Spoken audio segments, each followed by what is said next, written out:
Bienvenidos al informativo económico de Deutsche Welle.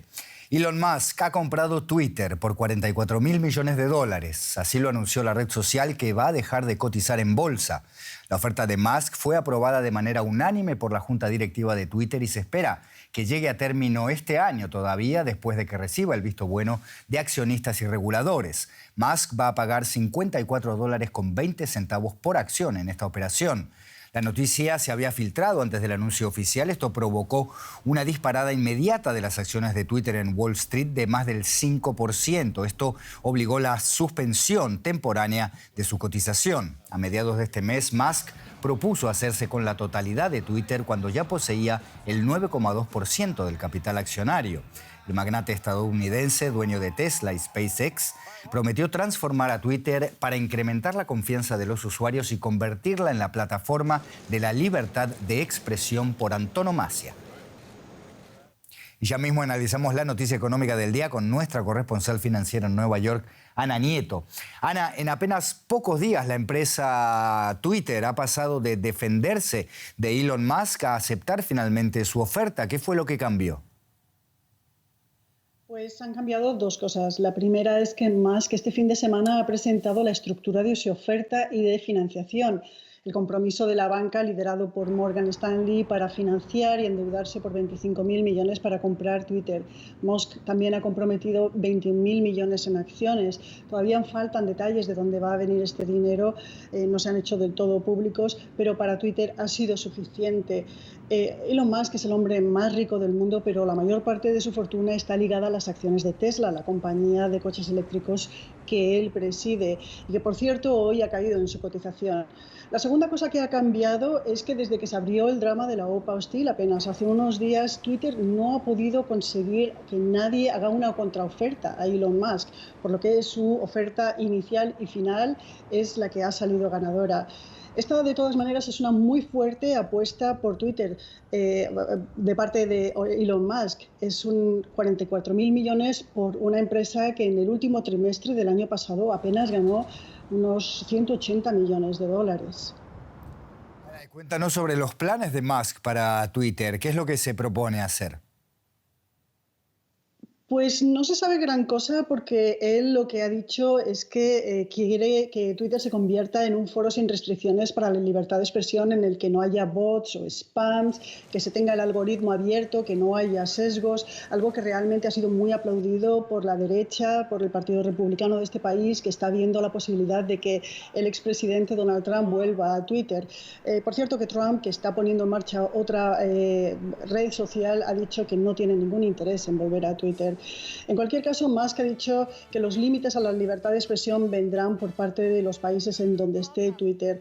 Curiosamente, esto coincide con ahora que la Unión Europea ha aprobado la ley digital y que va a poner algún tipo de restricciones en las plataformas sociales. Musk, de momento, no tiene ideas, pero no tiene un plan. Ni siquiera se sabe si va a estar al frente de la empresa. Él ya dirige otras empresas, Tesla, SpaceX, The Boring Company. Todavía falta mucho por saber qué va a pasar con Twitter. Pendientes estaremos de estas decisiones, también de si Twitter permite la reaparición de Donald Trump en la red. Muchas gracias, Ana Nieto, en Nueva York. Hasta la próxima. Gracias, Andrés. El Instituto Internacional de Estudios para la Paz de Estocolmo, el CIPRI, ha publicado un informe que refleja el aumento del gasto militar global en 2021, a pesar de haber sido un año dominado por la pandemia. Se espera que la inversión en armamento siga creciendo este año y el año próximo a causa de la guerra en Ucrania. Por primera vez, la inversión en armamento superó los 2 billones de dólares. Estados Unidos está manteniendo su incontestable liderazgo con el 38% del gasto mundial, poco más de 800.000 millones de dólares. China es escolta con 293.000 millones de dólares. No hay datos oficiales, porcentaje del 14%. Siguen India, Reino Unido y Rusia con el 3,1% del total. Brasil es el primer país latinoamericano en el puesto 17 de la lista global. Le siguen Colombia, México y Chile en la región. Y queremos comentar estas cifras con Jordi Calvo, del Centro de Estudios por la Paz en Barcelona, España. Señor Calvo, gracias por acompañarnos. El gasto militar mundial ha superado entonces los 2 billones de dólares el año pasado. ¿Se puede hablar ante estas cifras de una nueva carrera armamentística? Sí, sí. Hola, buenas noches. Sí, sí, por supuesto que se puede hablar de una carrera armamentista, pero no es nueva, no es de este año. Si miramos los datos del SIPRI, el histórico, podemos ver que desde el año 96 se ha duplicado el gasto militar mundial. Tuvo una pequeña bajada durante la crisis, pero por cuestiones financieras, por cuestiones presupuestarias, pero digamos que la tendencia al alza es preocupante porque supone que vivimos en una constante militarización mundial, sobre todo liderada por los países con unas industrias militares más pujantes y aquellos lugares donde hay conflictos armados o donde luego quizá se van armando, como ocurrió con Arabia Saudí, para que hubiera conflictos armados. Así que sí, podemos decir que vivimos en una preocupante carrera armamentista.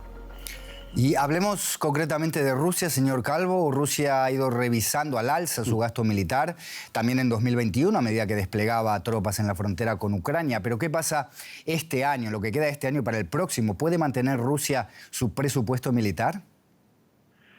Sí, Rusia tiene un presupuesto militar de 65.000 millones, que es muy elevado, por supuesto, pero si lo comparamos con las cifras que habéis aportado de 800.000 millones de Estados Unidos u otros, en realidad queda lejos. Es decir, no hace falta que aumentemos el gasto militar en otros lugares con la excusa de equilibrar estos indicadores. Pero sí que es verdad que Rusia, con toda probabilidad, lo va a aumentar el presupuesto y lo va a poder hacer. Yo creo que lo va a poder hacer porque el precio del petróleo y del gas va a determinar que puede ingresar mucho dinero que además es de nuestro, en teoría, ¿no?, sus contrincantes en el terreno de Ucrania, en la guerra de Ucrania.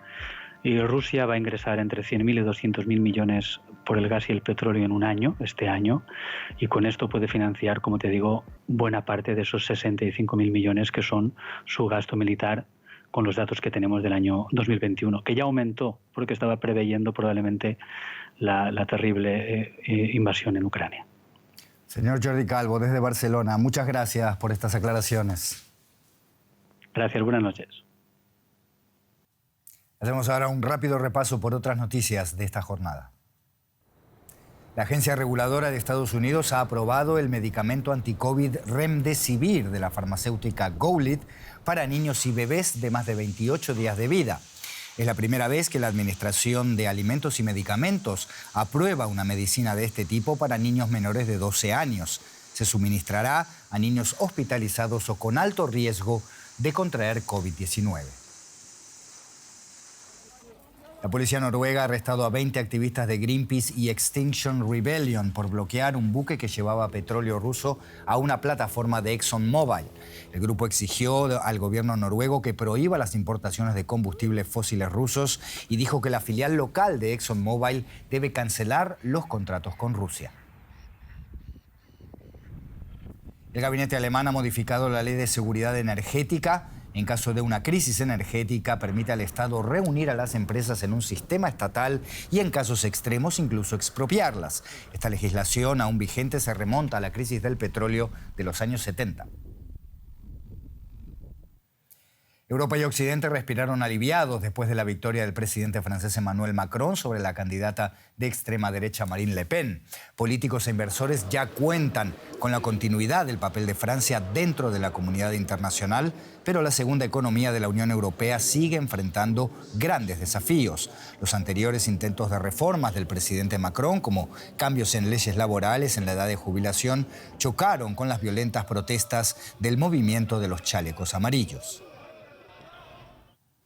¿Y cuáles son las ideas económicas del presidente Macron después de su reelección para devolver la prosperidad a Francia? De eso vamos a hablar ahora con nuestra compañera en París, la periodista Ana María Ospina.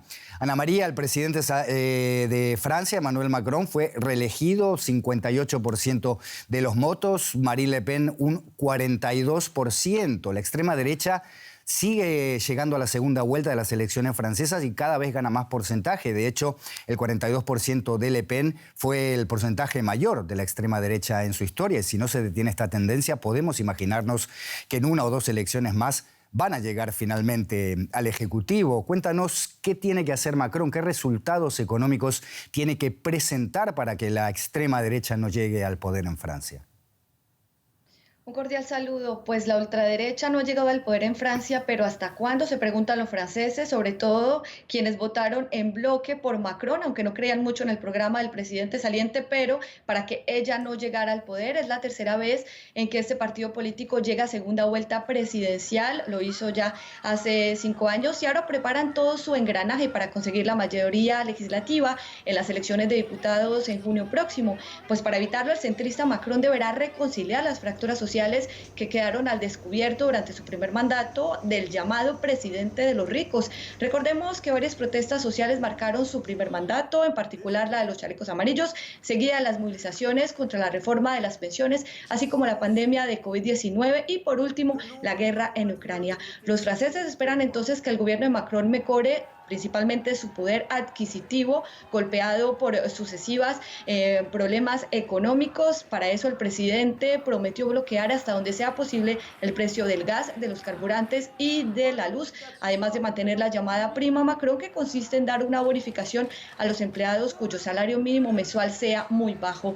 También quiere firmar un bono de alimentación para 8 millones de franceses. Por último, quiere elevar la pensión mínima de 1.100 euros. Ana María Ospina, desde París, gracias por estas informaciones. Hasta pronto. Fue el informativo económico por el momento. Todos estos contenidos y muchos más están en nuestra presencia online y en nuestra app. No olvide descargarla. Nos vemos la próxima. Gracias por su atención.